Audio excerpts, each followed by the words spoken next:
الحمدللہ وحدہ والصلاة والسلام علی من لا نبی بعدہ اما بعد فاعوذ باللہ من الشیطان الرجیم بسم اللہ الرحمن الرحیم فمن یکفر بالطاغوت ویؤمن باللہ فقد استمسک بالعروة الوثقى لا انفصام لها صدق اللہ العظیم اللہم صلی علی محمد وعلی آل محمد کما صلیت علی ابراہیم وعلی آل ابراہیم انک حمید مجید اللہم بارک علی محمد وعلی آل محمد کما بارکت علی ابراہیم وعلی آل ابراہیم انک حمید مجید اما بعد ارکان اسلام میں سے پہلا رکن اللہ رب العزت کی توحید کی گواہی اور محمد الرسول اللہ صلی اللہ علیہ وسلم کے اللہ کے بندے اور ان کے رسول ہونے کی گواہی ہے۔ حضرت عبداللہ بن عمر رضی اللہ تعالیٰ عنہ کے حدیث میں رسول اللہ صلی اللہ علیہ وسلم کا ارشاد مذکور ہے کہ بنی الاسلام علی خمس، اسلام کی بنیاد 5 چیزوں پہ ہے: شہادت اللہ الہ الا اللہ وان محمد الرسول اللہ، اس چیز کی گواہی دینا کہ اللہ کے سوا کوئی معبود برحق نہیں اور محمد صلی اللہ علیہ وسلم اللہ کے رسول ہیں، وإقام الصلاۃ، نماز قائم کرنا، وإیتاء الزکوٰۃ، زکوٰۃ ادا کرنا، وصیام رمضان، رمضان کے روزے رکھنا، وحج البیت، اور بیت اللہ کا حج کرنا۔ دوسری حدیث میں رسول اللہ صلی اللہ علیہ وسلم نے انہی ارکان میں سے جو پہلا رکن ہے جسے ہم شہادتین کہتے ہیں یا توحید و رسالت کی گواہی کہتے ہیں، اس کے حوالے سے فرمایا کہ یہی وہ کلمہ ہے جس کے ذریعے لوگ اپنی جان و مال کو جو ہے وہ محفوظ بنا لیتے ہیں، یعنی یہ وہ کلمہ ہے جو اسلام میں داخل ہونے کی کنجی ہے۔ اسی کو کلمۃ الاسلام کہتے ہیں، کلمۃ الایمان کہتے ہیں، کلمۃ التقویٰ کہتے ہیں۔ رسول اللہ صلی اللہ علیہ وسلم نے فرمایا امرت ان اقاتل الناس حتی یقولوا لا الہ الا اللہ وانی عبد اللہ ورسولہ ویقیموا الصلاۃ ویؤتوا الزکوٰۃ، مجھے اس چیز کا حکم دیا گیا ہے کہ میں لوگوں سے لڑوں، ان سے لڑائی کروں، ان سے جنگ کروں، یہاں تک کہ وہ اس چیز کا اقرار کریں کہ اللہ کے سوا کوئی معبود برحق نہیں اور یہ کہ میں اللہ کا بندہ اور اس کا رسول ہوں، وَيُقِيمُ الصَّلَاةَ وَيُؤْتُوا الزَّكَاةَ، وہ نماز قائم کریں اور زکوٰۃ ادا کریں۔ وَمَا فَإِذَا فَعَلُوا ذَلِكَ عَصَمُوا مِنِّي دِمَاءَهُمْ وَأَمْوَالَهُمْ، اگر وہ اس چیز کا اقرار کر لیتے ہیں تو وہ اپنے جان و مال کو مجھ سے محفوظ کر لیتے ہیں، وَحِسَابُهُمْ عَلَى اللَّهِ، اور ان کا حساب اب اللہ کے ذمے۔ تو شہادتین، توحید کی گواہی، اللہ کی توحید کی گواہی، اور رسول اللہ صلی اللہ علیہ وسلم کی نبوت اور رسالت کی گواہی، یہ ارکان اسلام میں سے پہلا رکن ہے۔ اور اس کلمہ کے یا اس گواہی کے 2 رکن ہیں جو قاضی عیاض رحمۃ اللہ علیہ نے لکھا کہ اسلام لانے کے لیے، ایمان لانے کے لیے جو کلمہ ہم پڑھتے ہیں اسے کلمہ طیبہ کہیں، لا الہ الا اللہ محمد الرسول اللہ، یہ کلمہ شہادت جو گواہی ہے، اشہد ان لا الہ الا اللہ واشہد ان محمدا عبد اللہ ورسولہ، ہمیں اس کے 2 جز ہیں اور دونوں پہ ایمان لانا جو ہے وہ ضروری ہے۔ اللہ کی توحید پہ ایمان لانا بھی ضروری ہے اور رسول اللہ صلی اللہ علیہ وسلم کی نبوت اور رسالت پہ ایمان لانا بھی ضروری ہے۔ رسول اللہ صلی اللہ علیہ وسلم نے فرمایا من قال لا الہ الا اللہ دخل الجنہ، جو سچے دل سے اس کلمے کا اقرار کرتا ہے، کہتا ہے لا الہ الا اللہ۔ دوسری حدیث میں من کان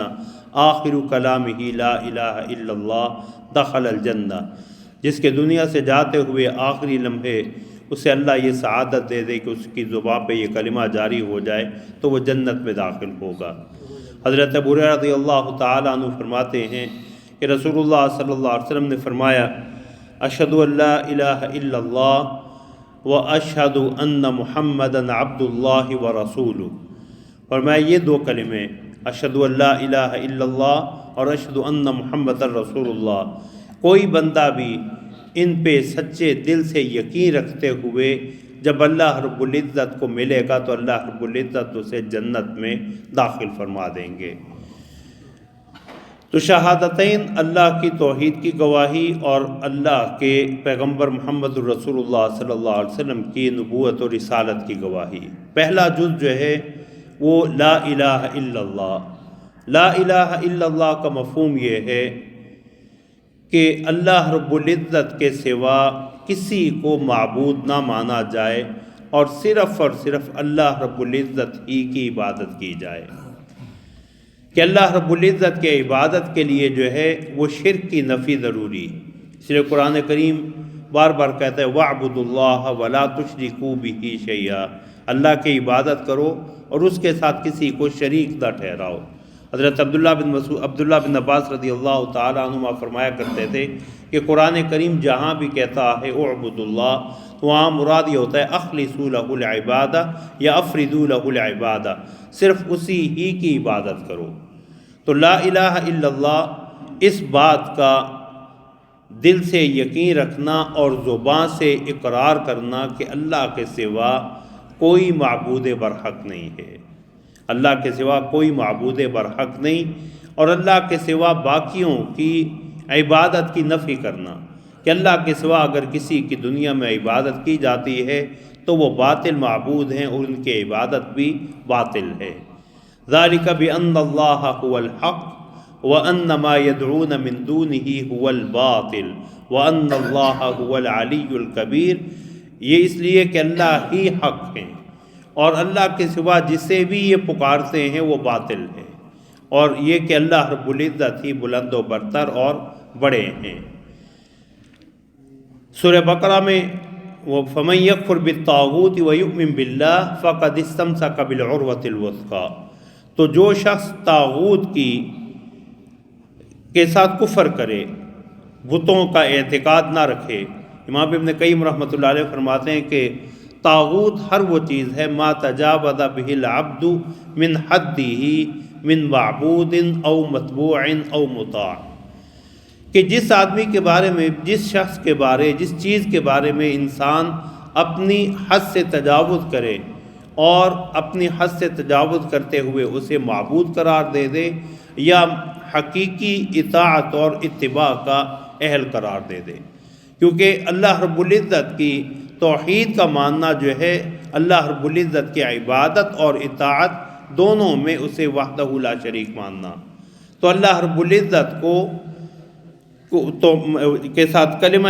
جو ہے اسلام پڑھنا لا الہ الا اللہ میں، جہاں اللہ رب العزت کی الوہیت کا، اللہ کے معبود حقیقی ہونے کا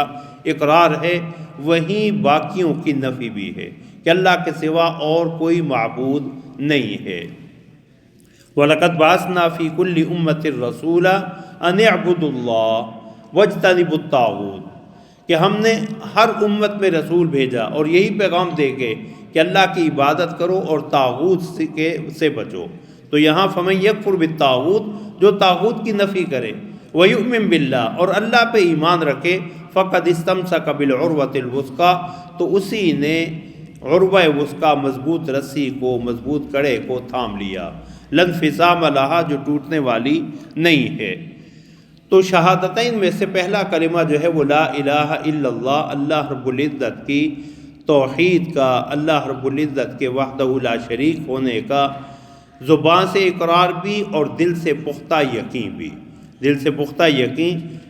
اور اس میں اللہ رب العزت کی عبادت کے اقرار کے ساتھ اوروں کے معبود ہونے کی نفی ضروری، کیونکہ اللہ رب العزت نے اس کلمہ میں بھی لا الہ الا اللہ پہلے اوروں کی نفی کی کہ کوئی معبود نہیں سوائے اللہ کے۔ کلمہ کا دوسرا جز جو ہے وَأَنَّ مُحَمَّدًا رَّسُولُ اللَّهِ، اور یہ کہ محمد صلی اللہ علیہ وسلم اللہ کے بندے اور اللہ کے رسول ہیں۔ اب اس چیز کی گواہی دینے کا مفہوم یہ ہے کہ انسان اپنی زبان سے اقرار کرے، دل سے پختہ یقین رکھے کہ محمد صلی اللہ علیہ وسلم اللہ کے بندے اور اللہ کے رسول ہیں۔ اللہ رب العزت نے انہیں تمام مخلوق کی ہدایت کے لیے بھیجا ہے۔ اللہ رب العزت نے ان کی اطاعت کو لازم قرار دیا، اور وہ اللہ رب العزت کی طرف سے جو کچھ بھی لے کے آ رہے ہیں وہ برحق ہے، سچا ہے۔ اس لیے حضرات علماء نے لکھا ہے کہ رسول اللہ صلی اللہ علیہ وسلم کی توحید و رسالت کی گواہی میں اس چیز کا اقرار کرنا ضروری ہے کہ رسول اللہ صلی اللہ علیہ وسلم کو اللہ نے پوری کائنات کے لیے نبی اور رسول بنا کے بھیجا۔ یا ایھا الناس انی رسول اللہ الیکم جمیعا، اے لوگو میں تمام لوگوں کی طرف جو ہے وہ تمہارا اللہ کا رسول بنا کے بھیجا گیا ہوں۔ وما ارسلناک الا کافۃ للناس بشیرا ونذیرا، ہم نے نہیں بھیجا آپ کو مگر تمام لوگوں کے لیے بشیر اور نذیر بنا کے، خوشخبری دینے والا اور آگاہ کرنے والا۔ وما ارسلناک الا رحمۃ للعالمین، ہم نے آپ کو تمام جہانوں کے لیے رحمت بنا کے بھیجا۔ اسی میں رسول اللہ صلی اللہ علیہ وسلم کی صرف نبوت و رسالت کا اقرار ضروری نہیں، بلکہ آپ کی ختم نبوت کا اقرار بھی ضروری کہ آپ اللہ کے آخری پیغمبر ہیں، آپ کے بعد اب کسی اور نبی کے آنے کی ضرورت ہی باقی نہیں ہے۔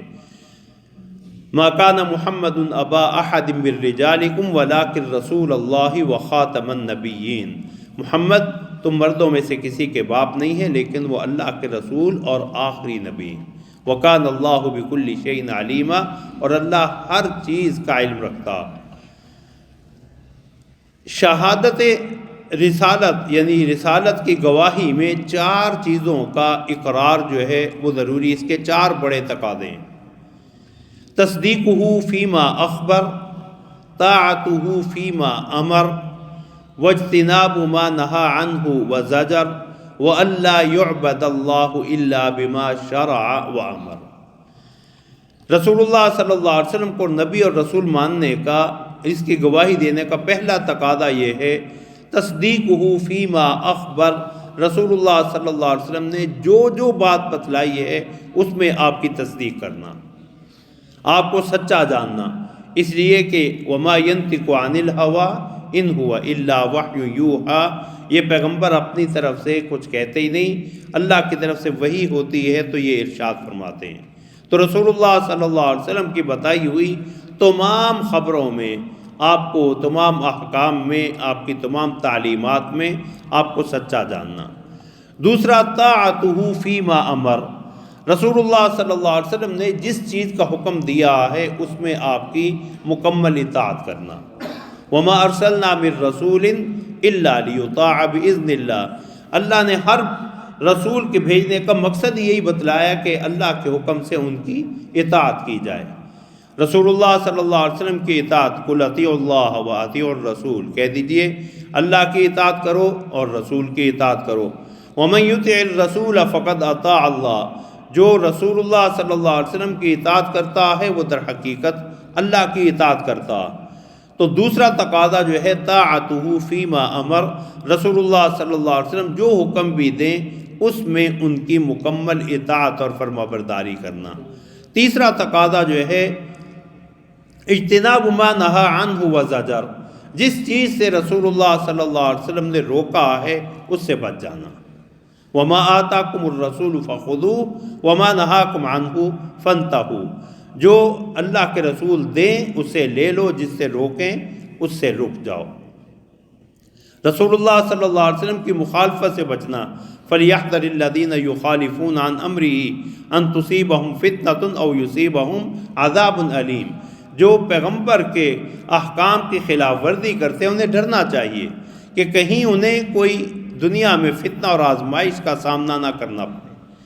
فتنہ اور آزمائش، امام ابن کثیر رحمۃ اللہ علیہ نے لکھا ہے کہ معاذ اللہ دین سے محرومی، کہ کہیں انہیں اسلام سے محروم نہ کر دیا جائے۔ او یصیبہم عذاب علیم، یا انہیں دردناک عذاب، یہ آخرت کا عذاب جو ہے اس کا سامنا نہ کرنا پڑے۔ تو رسول اللہ صلی اللہ علیہ وسلم نے جن جن چیزوں سے روکا اس سے بچنا، یہ آپ کی رسالت کی گواہی کا تیسرا بڑا تقاضا۔ اور چوتھا تقاضا جو ہے وہ یہ ہے کہ اللہ یعبد اللہ الا بما شرع و امر، اللہ کی عبادت صرف اسی طریقے سے ہوگی جو رسول اللہ صلی اللہ علیہ وسلم نے متعین کیا۔ اللہ کا مقام کیا ہے، اللہ کی صفات، اللہ رب العزت کی عبادت کا طریقہ کار بھی وہی ہوگا جو محمد الرسول اللہ صلی اللہ علیہ وسلم نے متعین کر دیا۔ لَقَدْ كَانَ لَكُمْ فِي رَسُولِ اللَّهِ أُسْوَةٌ حَسَنَةٌ لِمَنْ كَانَ يَرْجُو اللَّهَ وَالْيَوْمَ الْآخِرَ وَذَكَرَ اللَّهَ كَثِيرًا، تمہارے لیے اللہ کے رسول میں بہترین نمونہ، اللہ کی عبادت کے لیے اللہ رب العزت نے تو اپنی محبت کا دعویٰ کرنے کے لیے بھی، اس پہ پورا اترنے کے لیے رسول اللہ صلی اللہ علیہ وسلم کے اتباع کو لازم قرار دے دیا۔ قُلْ إِن كُنتُمْ تُحِبُّونَ اللَّهَ فَاتَّبِعُونِي يُحْبِبْكُمُ اللَّهُ وَيَغْفِرْ لَكُمْ ذُنُوبَكُمْ، کہہ دیجئے اگر تم اللہ سے محبت رکھتے ہو، تمہیں اللہ کی محبت کا دعویٰ ہے، تو فَاتَّبِعُونِی، تو مجھ محمد الرسول اللہ کی پیروی کرو۔ نتیجہ کیا نکلے گا؟ یحببکم اللہ، اللہ تمہیں اپنا محبوب بنا لیں گے۔ تم محب بن کے آئے تھے، اللہ تمہیں اپنا محبوب بنا لیں گے۔ وَيَغْفِرْ لَكُمْ ذُنُوبَكُمْ، اور تمہارے گناہوں کو بخش دیں گے۔ تو شہادتین، توحید اور رسالت کی گواہی، جو اسلام کا پہلا رکن ہے جس کے بغیر اسلام کا تصور ہی نہیں ہے، اسی سے ایمان اور کفر کا فیصلہ ہوتا ہے، اسی کلمہ کی بنا پہ جنت اور جہنم کا فیصلہ ہے، یہی کلمہ دنیا میں جان و مال کی عزت کی حفاظت کا ذریعہ ہے، اور آخرت کی کامیابی بھی اس کلمہ کے بغیر، شہادتین کے بغیر نہیں ہے۔ اللہ کی لا الہ الا اللہ کا مفہوم یہ ہے کہ انسان زبان سے بھی اقرار کرے اور دل سے سچا اعتقاد اور یقین رکھے کہ اللہ کے سوا کوئی معبود برحق نہیں، اللہ کے سوا سب معبودوں کی یکسر نفی، یہ لا الہ الا اللہ کا تقاضا۔ اور جب لا الہ الا اللہ کہہ دیا تو پھر طاغوت کی نفی، اللہ ما عبد دون اللہ، اللہ کے سوا جس کی بھی عبادت کی جائے وہ طاغوت ہے، اس کی نفی کرنا یہ ضروری۔ خالصتاً اللہ رب العزت ہی کی عبادت کرنا، یہ اللہ رب العزت پہ لا الہ الا اللہ اعتقاد رکھنے کا سب سے بڑا تقاضا۔ اور لا الہ الا اللہ محمد الرسول اللہ، اشہد ان لا الہ الا اللہ واشہد ان محمدًا عبدہ ورسولہ میں رسالت کی گواہی کا مفہوم یہ ہے کہ رسول اللہ صلی اللہ علیہ وسلم اللہ کے بندے ہیں، اللہ کے بھیجے ہوئے آخری نبی اور رسول ہیں، جسے کائنات کی اور دنیا بھر کی رہنمائی کے لیے اللہ نے بھیجا ہے۔ آپ کی نبوت و رسالت قیامت تک کے لیے ہے، اور آپ پہ ایمان لانے کا، آپ کی رسالت کی گواہی دینے کے لیے 4 چیزوں کا ماننا ضروری ہے۔ آپ نے جن جن چیزوں کا بتلایا اس کی میں ان کو سچا جاننا، تمام اوامر میں ان کی اطاعت کرنا، تمام نواہی میں ان کے احکام، ان کے جو ہے جن چیزوں سے روکا اس سے بچنا، اور اللہ کی اسی طریقے سے عبادت کرنا جو محمد الرسول اللہ صلی اللہ علیہ وسلم نے مقرر فرمایا ہے۔ اور یہ بنیاد ہے جسے رسول اللہ صلی اللہ علیہ وسلم نے فرمایا رأس الامر الاسلام، اس سارے معاملے کی بنیاد جو ہے یہی فرما برداری ہے۔ اور اس کلمہ کے بغیر جو ہے اللہ کی توحید کی گواہی اور رسول اللہ صلی اللہ علیہ وسلم کی رسالت کی سچی گواہی کے بغیر جو ہے باقی سارے اعمال کوئی حیثیت نہیں رکھتے۔ اس لیے اس کلمہ کا جو سب سے بڑا حق ہے کہ زندگی میں ایک دفعہ کم از کم صحیح تلفظ کے ساتھ اسے پڑھنا ہر مسلمان کے لیے ضروری ہے، کہ وہ لا الہ الا اللہ محمد الرسول اللہ، یا اشہد ان لا الہ الا اللہ و اشہد ان محمد الرسول اللہ، اس کا زندگی میں ایک دفعہ پڑھنا۔ تو دل میں صرف یقین رکھنا کافی نہیں ہے، زبان سے اس کا اقرار کرنا بھی مسلمان ہونے کے لیے ضروری۔ زبان سے اقرار کے بعد قلبی اعتقاد، قلبی یقین، اور پھر العمل بمقتضاہما، ان دونوں گواہیوں کے مطابق عمل کرنا، ان دونوں گواہیوں کے تقاضوں کے مطابق عمل کرنا، جو رسول اللہ صلی اللہ علیہ وسلم نے شہادتین کے بعد ارکان اسلام میں سے 4 بتلائے۔ 4 بڑے جو ہے اعمال جو ہے نماز، زکوٰۃ، روزہ اور حج۔ لیکن کل بھی میں نے ذکر کیا تھا کہ اسلام سے مراد اللہ رب العزت کی ہر قسم کی اطاعت ہے، اور اللہ رب العزت کے اور اللہ کے رسول کے ہر قسم کی نافرمانی سے بچنا ہے۔ اللہ ہمیں عمل کی توفیق عطا فرمائیں۔ وآخر دعوانا ان الحمد للہ رب العالمین۔